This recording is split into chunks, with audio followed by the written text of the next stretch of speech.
Donc, pour ce que l'Esprit veut nous donner ce soir, je vais vous inviter à tourner dans l'Évangile selon Matthieu, chapitre 12. On va lire à partir du verset 22 jusqu'au verset 30. De l'Évangile selon Matthieu, chapitre 12. On va lire à partir du verset 22 jusqu'au verset 30. Une pensée dans laquelle l'Esprit veut nous diriger ce soir, pensée sur laquelle je n'ai pas tellement parlé, mais combien importante, que l'Esprit veut ramener à notre attention ce soir. On commence par une situation que le Seigneur a vécue, comme souvent. Il nous est dit ici, à partir du verset 22, Matthieu chapitre 12, « Alors on lui amena un démoniaque, aveugle et muet, et il le guérit, de sorte que le muet parlait et voyait. Toute la foule, étonnée, disait, « N'est-ce point là le fils de David? » Autrement dit, le Christ. « N'est-ce point là le fils de David? » Autrement dit, « N'est-ce point là le Messie? » Est-ce que ça ne serait pas lui le Christ, celui qui est annoncé dans les écrits des prophètes? Il faut bien comprendre, quand ils disent le fils de David, c'est ce qu'ils veulent dire, c'est ce qu'ils sous-entendent du moins. On voit que les pharisiens, ayant entendu cela, ayant entendu la foule dire, n'est-ce point là le fils de David? Dire, cet homme chasse les démons que par Belzébul, prince des démons. Et comme Jésus connaissait leurs pensées, il leur dit, tout royaume divisé contre lui-même est dévasté, toute ville ou maison divisée contre elle-même ne peut subsister. Si Satan chasse Satan, il est divisé contre lui-même, comment donc son royaume subsistera-t-il? Et moi, si je chasse, excusez-moi, les démons par Belzébul, vos fils, par qui les chassent-ils? C'est pourquoi ils seront eux-mêmes vos juges. Mais si c'est par l'Esprit de Dieu que je chasse les démons, le royaume de Dieu est donc venu vers vous. Ou comment quelqu'un peut-il entrer dans la maison d'un homme fort et piller ses biens, sans avoir auparavant lié cet homme fort? Alors seulement il pillera sa maison. Celui qui n'est pas avec moi est contre moi, et celui qui n'assemble pas avec moi disperse. On va arrêter ici. Donc, on voit que lorsque les pharisiens ont entendu la foule émettre l'hypothèse, on sait que c'est vrai, nous, mais à ce temps-là, mettons-nous dans le contexte, lorsque les pharisiens qui haïssaient Jésus, qui voyaient que Jésus devenait trop populaire, qui voyaient que Jésus attirait tellement de gens que même les gens se détournaient des pharisiens pour aller vers Jésus. Alors, les pharisiens, quand ils ont entendu la foule dire « Ne serait-ce pas là le fils de David à cause du miracle qui venait de se produire? » Mais là, les pharisiens ont amené l'idée que Jésus chassait les démons par la puissance de Satan.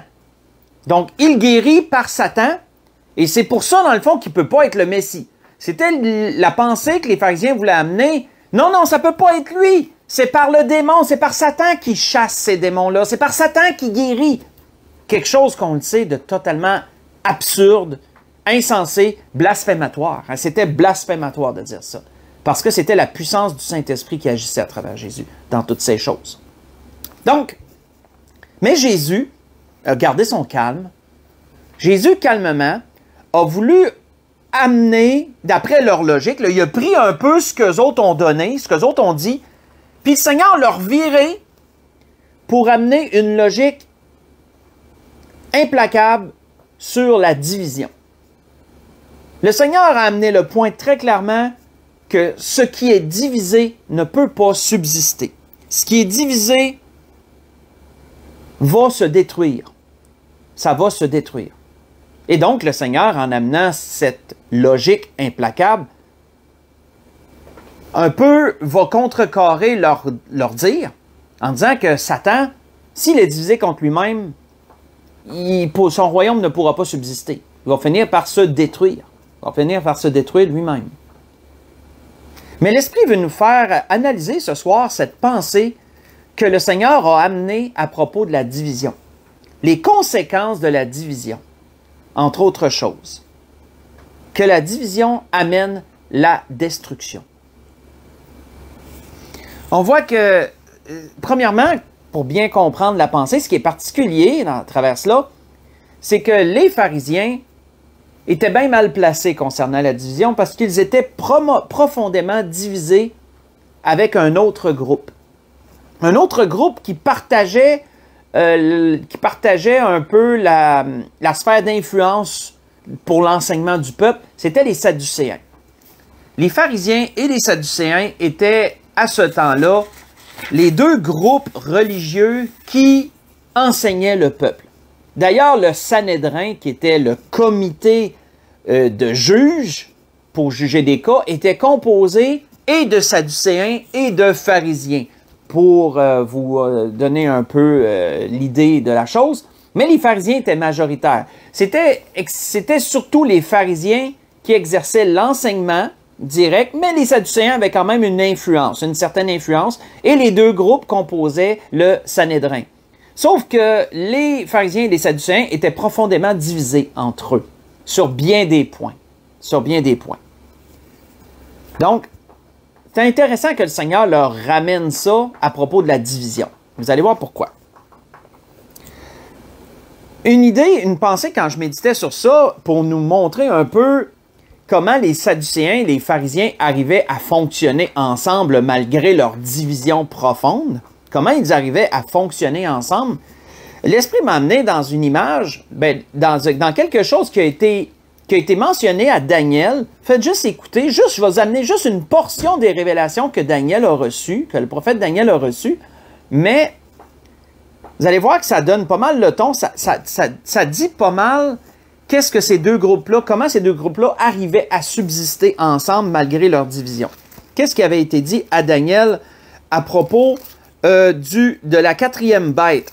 À propos de la quatrième bête, à propos de la statue, qui représente la quatrième bête, mais la statue que Nabuchodonosor avait vue dans un songe. Il avait été dit quelque chose de particulier à propos de cette statue-là. Il avait été dit, il y aura un quatrième au royaume, fort comme du fer, de même que le fer brise et rompt tout, il brisera et rompra tout comme le fer qui met tout en pièces. Et comme tu as vu les pieds et les orteils en partie d'argile et de potier et en partie de fer, là, notez cette image-là. Les pieds, vous vous souvenez de la statue, en partie d'argile, de potier, en partie de fer. Qu'est-ce que le Seigneur dit? Ce royaume sera divisé, en parlant de la statue, mais faites l'image, c'est un parallèle. Ce royaume sera divisé. Il y aura en lui quelque chose de la force du fer, parce que tu as vu le fer mêlé avec l'argile. Tu as vu le fer mêlé avec l'argile parce qu'ils se mêleront par des alliances. Ils se mêleront par des alliances humaines, mais ils ne seront point unis l'un à l'autre, de même que le fer ne s'allie point avec l'argile. Ce que je vous ai donné, c'est dans Daniel chapitre 2. J'ai lu le verset 40, le verset 41, et j'ai sauté au verset 43. Simplement pour amener l'idée comment les Sadducéens, les pharisiens arrivaient à fonctionner ensemble, comme le fer et l'argile. Ils ne pouvaient pas s'allier ensemble, se mêler, se souder ensemble à cause de leur profonde division au niveau des croyances, mais par des alliances, ils arrivaient à fonctionner. Puisque le Sanhédrin est un composé autant de l'un que de l'autre, ils arrivaient à fonctionner avec des alliances, mais ils ne pouvaient pas s'unir. Ils ne pouvaient pas se souder et devenir parfaitement un, comme le fer ne peut pas s'allier avec l'argile. Je trouvais que, quand l'Esprit m'amenait là, j'ai dit, oui, c'est une belle image pour démontrer comment ils pouvaient fonctionner ensemble à ce temps-là, par des alliances, mais ils restaient divisés tout de même. On voit que comment que ça pouvait être fragile, ces alliances-là, il y a un endroit qui nous le démontre. Et vous allez voir, peut-être vous dites, oh, où c'est qu'on s'en va avec tout ça? Vous allez voir où l'Esprit veut nous amener avec tout ça. Là, l'Esprit nous amène premièrement à comprendre la division. À comprendre la division, ce qui se passe dans la division, avec un bel exemple qui avait autant du Seigneur. Allons dans les Actes au chapitre 23 et allons voir comment ça peut être comment que l'alliance entre les pharisiens et les sadducéens, elle était précaire, elle était fragile. Elle était fragile. Ça ne prenait pas grand-chose pour que ça brise, autrement dit. Ça ne prenait pas grand-chose. Ça, on le voit dans les Actes chapitre 23. On le voit très bien. Un bon exemple. Deux groupes qui sont unis par des alliances, mais ça ne prend pas beaucoup de tension pour que ça se brise entre les deux. Un peu comme le fer puis l'argile qu'on a vu dans la représentation. La statue que Nabuchodonosor avait vu, les pieds et les orteils. Là. Donc, dans les Actes chapitre 23, on va lire du verset 6 au verset 10. Pour vous mettre dans le contexte, Paul a été arrêté. Et là, Paul est amené devant le Sanhédrin. Le Sanhédrin, souvenez-vous, composé en partie de pharisiens et en partie de sadducéens. On voit qu'à partir du verset 6, Acte chapitre 23, à partir du verset 6. Donc, Paul est amené devant le Sanhédrin, et là, il commence, on voit qu'il se fait rabrouer par des membres du Sanhédrin, il se fait même gifler. Et là, ensuite, il nous a dit quoi? Paul, sachant qu'une partie de l'assemblée était composée de sadducéens et l'autre de pharisiens, s'écria dans le Sanhédrin, « Homme frère, je suis pharisien, fils de pharisien. C'est à cause de l'espérance de la résurrection des morts que je suis mis en jugement. » Et quand il le dit cela, il s'éleva une discussion entre les pharisiens et les sadducéens, et l'assemblée se divisa. Car les sadducéens disent qu'il n'y a point de résurrection, qu'il n'existe ni ange ni esprit, tandis que les pharisiens affirment les deux choses.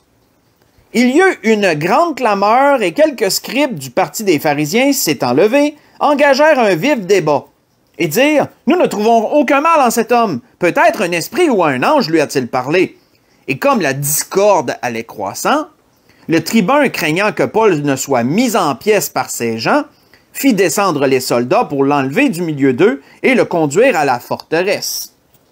On va arrêter ici. Donc, voyons-nous, frères et sœurs, que l'apôtre Paul, en habile tacticien, qui savait qu'il y avait cette division, il n'a pas eu à faire grand-chose pour que ça l'éclate. Il a juste eu à affirmer ce que les pharisiens disent, que la résurrection des morts existe. Et là, tout d'un coup, les sadducéens, eux autres, se sont levés, puis ils se sont mis à dire ça n'a pas d'allure. Et là, les pharisiens se sont levés, se sont mis à protéger le principe. Et là, la division les alliances, là, ça a tout brisé. Là. Ça n'a pas pris de temps, là, qu'il n'y a rien que tenu, là. Qu'il n'y a rien que tenu.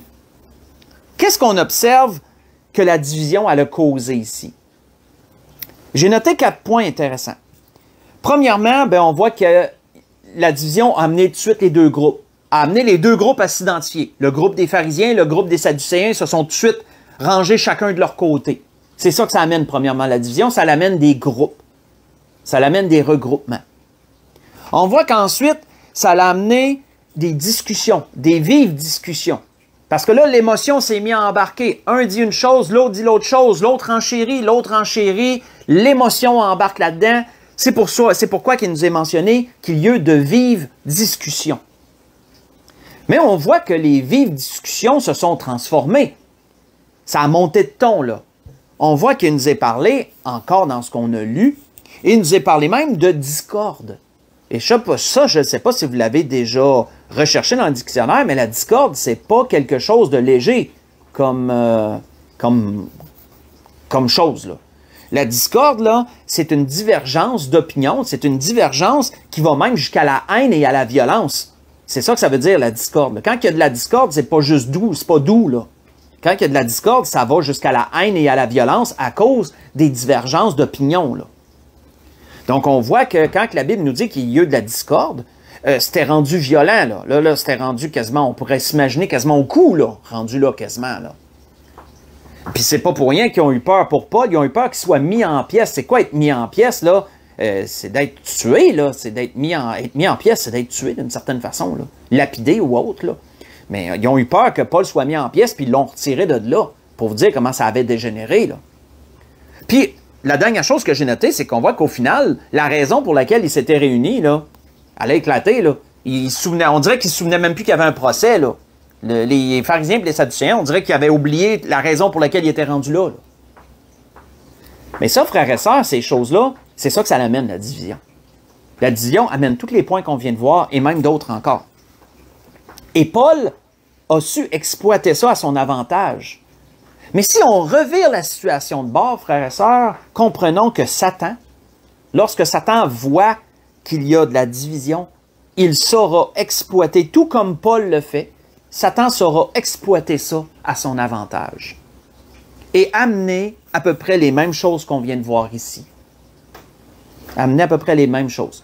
Les clans, les vives discussions. Autrement dit, on n'est plus dans le respect, là. On tombe dans l'émotion. Et quand on tombe dans l'émotion, c'est une porte ouverte à pire. Les discordes. Et au final, on perd de vue le but. On perd carrément de vue le but. Le but du pourquoi. Là. Ou comment qu'on en est rendu là. Comment qu'on en est arrivé là, en d'autres mots. Ça l'amène, ça, les divisions. Et Satan sait exploiter également cela. Et il ne faut pas oublier, frères et sœurs, que Satan, il a un but. Satan, lui, a un but. C'est quoi son but? Le Seigneur l'avait très bien dit. Et on revient souvent à ça. Satan a ce but. Le Seigneur l'avait dit, le voleur ne vient que pour dérober, égorger et détruire. Vous voyez ça dans Jean 10, verset 10. Ça, c'est le but de Satan. Le but de Satan, c'est de venir pour dérober, voler, égorger, détruire. Il veut détruire. Satan veut détruire nos familles. Satan veut détruire nos couples. Il veut détruire nos foyers. Il veut détruire nos églises. C'est ça qu'il veut, Satan. Et comment le fera-t-il? Entre autres, par la division. Entre autres choses. L'apôtre Paul, lorsqu'il a écrit sa lettre, si on prend l'exemple des Corinthiens, quand il a écrit sa lettre aux Corinthiens, quelle a été la première chose que Paul a voulu régler dans le début de sa lettre aux Corinthiens? Je ne sais pas si vous vous en souvenez, mais on va aller voir ça ensemble. Dans 1 Corinthiens 1, quand l'apôtre Paul a écrit aux Corinthiens, quelle est la première chose qu'il a traitée? Ça n'a pas pris trop de temps, là, dans le début de sa lettre. Pas mal après l'introduction. Dans 1 Corinthiens, chapitre 1, quelle est la première chose que Paul a parlé? La chose qu'il a parlé, la première chose qu'il a voulu régler dans la lettre aux Corinthiens. Chapitre 1, si on lit à partir du verset 10 jusqu'au début du verset 13. L'apôtre Paul avait dit ceci aux Corinthiens, après s'être introduit comme il le faisait habituellement. Il a dit, « Je vous exhorte, frères, par le nom de notre Seigneur Jésus-Christ, à tenir tous un même langage, à ne point avoir de division parmi vous, mais à être parfaitement unis dans un même esprit et dans un même sentiment. Car j'ai appris à votre sujet, par les gens de Chloé, qu'il y a des rivalités, des disputes au milieu de vous. Je veux dire que chacun de vous parle ainsi. Moi, je suis de Paul, moi de Céphas, moi d'Apollos, moi de Céphas, et moi de Christ. » Et là, l'apôtre Paul pose la question, Christ est-il divisé? On va arrêter ici, pas besoin d'aller plus loin. Christ est-il divisé? Bien sûr, on sait que non. C'est que non. L'apôtre Paul a adressé, dès le début de sa lettre, ce problème, celui de la division qui régnait au sein des Corinthiens. Et les manifestations de cette division étaient pas mal semblables à ce qu'on a vu entre les pharisiens et les sadducéens. Des clans, ceux qui s'identifiaient pour Paul, ceux qui s'identifiaient pour Céphas, ceux qui s'identifiaient pour Apollos, ceux qui s'identifiaient pour Christ, qui auraient pourtant dû réunir toutes les autres. Mais bon. C'est pour ça que l'apôtre Paul a dit « Christ est-il divisé? Hein, » pour montrer que ça n'avait pas vraiment de sens. Là. Puis pourquoi que l'apôtre Paul a voulu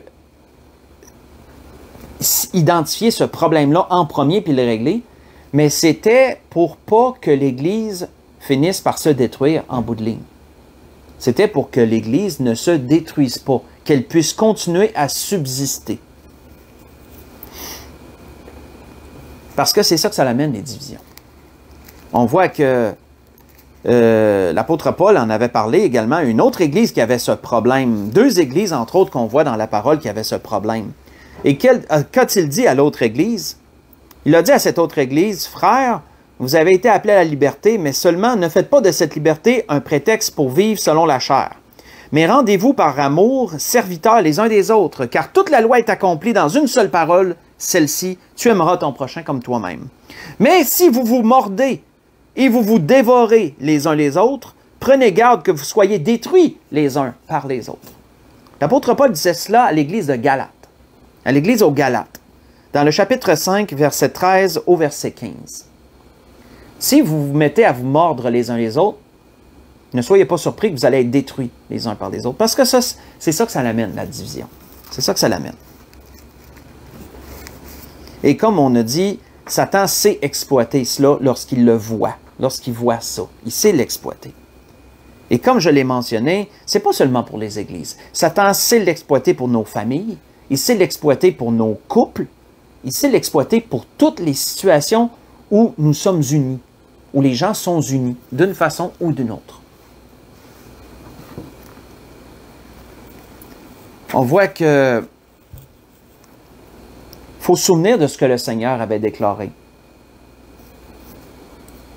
Le Seigneur avait déclaré, si vous vous souvenez en introduction, que ce qui est divisé ne peut pas subsister. Ce qui est divisé ne peut pas subsister. Je me souviens un jour, il y avait un couple chrétien avec qui que mon épouse et moi, on passait beaucoup de temps ensemble, puis ce couple vivait des choses difficiles à ce temps-là, ils vivaient des choses plus difficiles, et il y avait beaucoup de tension entre les deux à cause de ce qu'ils vivaient chacun de leur bord, là. Et il y avait beaucoup de tension entre les deux, et souvent ils s'accusaient mutuellement de différentes choses. Et à un moment donné, j'avais été témoin d'une de ces tirades, comment je pourrais dire, entre les deux. Et par l'Esprit, le Seigneur m'avait amené directement cette parole, « Tout royaume qui est divisé contre lui-même ne peut subsister. » Et c'est ce que j'avais amené à ce couple, et ça les avait vraiment frappés comme un coup de masse, quand que l'Esprit m'avait amené ça. Que je leur avais dit, tout royaume, toute ville divisée contre elle-même ne peut pas subsister. Autrement dit, continuez comme ça et votre foyer, votre couple ne subsistera pas non plus. Et ça les avait vraiment frappés. Bien sûr, c'est quelque chose qui a été réglé.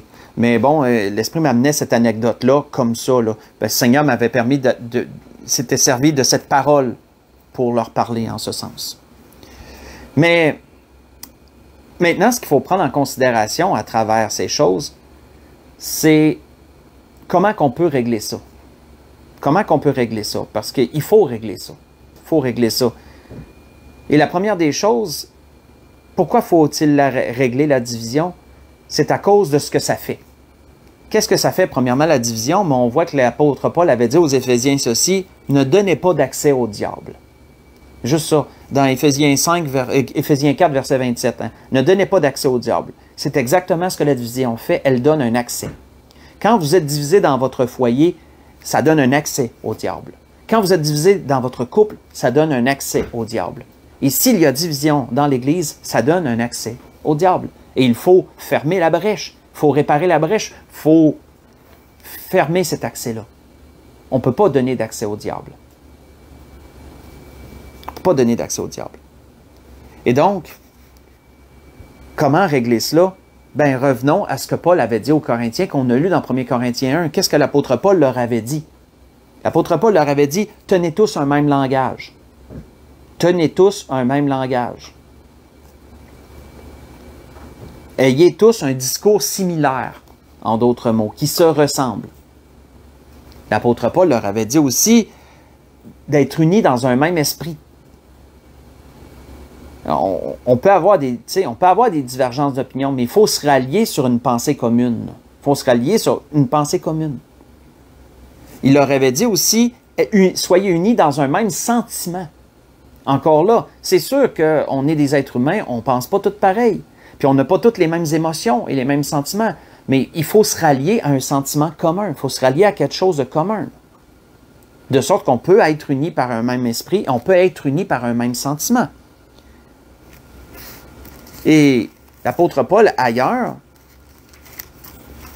disait ceci, et ça l'amène le pourquoi qu'on doit être unis dans un même sentiment, dans un même esprit, parler d'une même façon. L'apôtre Paul avait dit ceci à un autre endroit. Il avait dit, « Car comme le corps est un et a plusieurs membres, et comme tous les membres du corps, malgré leur nombre, ne forment qu'un seul corps, ainsi en est-il de Christ. » Et ainsi en est-il de Christ. Nous avons tous en effet été baptisés dans un seul esprit pour former un seul corps, soit juif, soit grec, soit esclave, soit libre, et nous avons tous été abreuvés d'un seul esprit. Vous voyez ça dans 1 Corinthiens 12, j'ai lu le verset 12 et le verset 13. Pour former un même corps, frères et sœurs, pour former un même corps. Pour être capable d'avoir un même langage, d'être unis par un même esprit, d'avoir un même sentiment, il faut savoir premièrement communiquer. Il faut être capable de se parler, bien sûr. Il faut être capable de se parler. Que ce soit en tant que dans le foyer, avec les enfants, il faut être capable de se parler. Que ce soit en tant que couple, il faut être capable de s'asseoir puis de se parler, calmement, bien sûr. Que ce soit en tant qu'Église, il faut être capable de s'asseoir ensemble et d'être capable de se parler aussi. Parce qu'on ne peut pas tenir un même langage, un même esprit et un même sentiment si on n'est pas capable de se parler. Il faut se comprendre mutuellement, il faut communiquer. Ça, c'est une chose. Il ne faut pas avoir d'esprit de parti quand on parle l'un avec l'autre. Il ne faut pas avoir un esprit de parti en voulant dire, moi je prends position pour un, pour l'autre. Il faut avoir une cause commune. C'est quoi la cause commune? Si on prend l'exemple de l'Église, bien c'est Christ. C'est Christ. On forme un seul corps, c'est Christ. Qu'est-ce qui est à l'avantage de Christ? Qu'est-ce qui est à l'avantage de l'Église pour son accroissement spirituel, pour qu'elle se rapproche du Seigneur et qu'elle serve le Seigneur avec plus de perfection encore, plus de sanctification? C'est pour ça, si tu prends un esprit de parti, si tu as un esprit de parti, tu vas prendre ton propre parti, tu vas prendre la partie de quelqu'un, mais tu ne regarderas pas le besoin commun. Et c'est ça qu'il faut mettre de côté. Il faut mettre l'esprit de parti de côté et regarder la cause commune. Si c'est le foyer, mais c'est le foyer la cause commune. Qu'est-ce qui serait à l'avantage du foyer? Si c'est le couple, ben la cause commune, c'est le couple. Donc, c'est pas toi, c'est pas l'autre, c'est le couple. C'est la cause commune, c'est le couple. Donc, il faut regarder qu'est-ce qui est à l'avantage du couple. Et c'est toujours ça. Si on fait ça, ben on n'aura pas d'esprit de parti. Et de ce que l'apôtre Paul disait aussi d'une vaine gloire. Une vaine gloire en cherchant à s'élever. Ça, c'est de l'orgueil. Ça vient du diable, ça encore. Quand on n'a pas d'esprit de parti ou de vaine gloire, qu'on ne cherche pas une vaine gloire, bien, on va être capable de se rallier à une cause commune et de regarder le bien supérieur. Qu'est-ce qui est plus haut que nous? Le couple, c'est plus que juste un ou juste l'autre. C'est l'ensemble. Le foyer, c'est plus que juste un ou juste l'autre. C'est les enfants, c'est le tout. C'est la cellule familiale. Et l'Église, ben, c'est plus qu'un ou un autre, c'est le corps de Christ. C'est pas rien. Donc, dans toutes ces choses, il faut être capable de faire ça. Parce que le but, il faut regarder le but au final. Le but au final, c'est quoi? C'est l'édification du corps. Le but au final, c'est l'édification de l'Église, c'est de s'agrandir, c'est sa croissance à l'Église. Le but au final, c'est l'édification du couple, c'est que le couple grandisse, se fortifie, avance ensemble comme une équipe. Le but du foyer, c'est que les enfants grandissent avec des bonnes valeurs. C'est qu'il y ait de l'harmonie dans le foyer. Parce qu'un foyer divisé, c'est un foyer où qui règne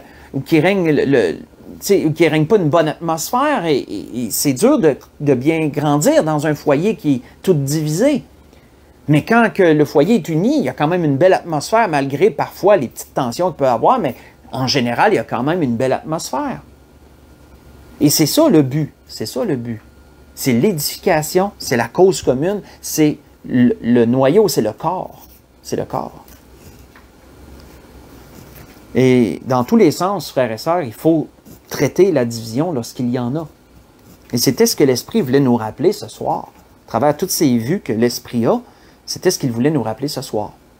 Et on a, pour ce faire, l'Esprit nous a amené dans l'exemple que le Seigneur a dénoncé à propos des pharisiens. À propos des pharisiens, leur logique, lorsqu'ils ont voulu essayer de discréditer le Seigneur auprès de la foule, en amenant que Jésus travaillait par Satan, mais Jésus a amené « tout royaume divisé ne peut subsister ». Satan ne peut pas chasser Satan, il ne subsistera pas, il va se détruire lui-même.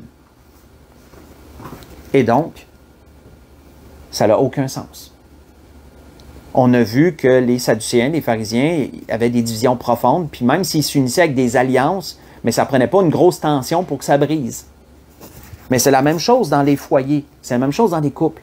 Parfois, les couples réussissent à s'entendre par des alliances, entre guillemets, là, mais autrement dit, il y a des profondes divisions, mais ils réussissent quand même à s'accorder sur certains points, puis ça fait tenir les choses. Sauf que ça ne dure pas. Ça ne dure pas parce que si moindrement il y a une tension, ça brise. Parce qu'on ne peut pas fonctionner avec des alliances toute une vie, là. Et on a vu que les églises, surtout les églises, c'est la même chose également. C'est encore la même chose. Et l'Esprit voulait nous parler de cela ce soir. Pour conclure, on va aller voir pourquoi le Seigneur a prié. Entre autres, l'un des sujets que le Seigneur a demandé, a parlé dans sa dernière prière avant de souffrir, le Seigneur a parlé de ce sujet avant de souffrir. C'était dans sa dernière prière. Allons voir cela pour conclure. Ce que l'Esprit a voulu nous dire ce soir. Dans Jean chapitre 17. Dans Jean chapitre 17. Le Seigneur a mentionné une chose dans sa dernière prière et on peut voir que c'est exactement ce dont l'Esprit nous parle ce soir. Dans Jean chapitre 17, si on lit à partir du verset 17. Verset 17 au verset 23.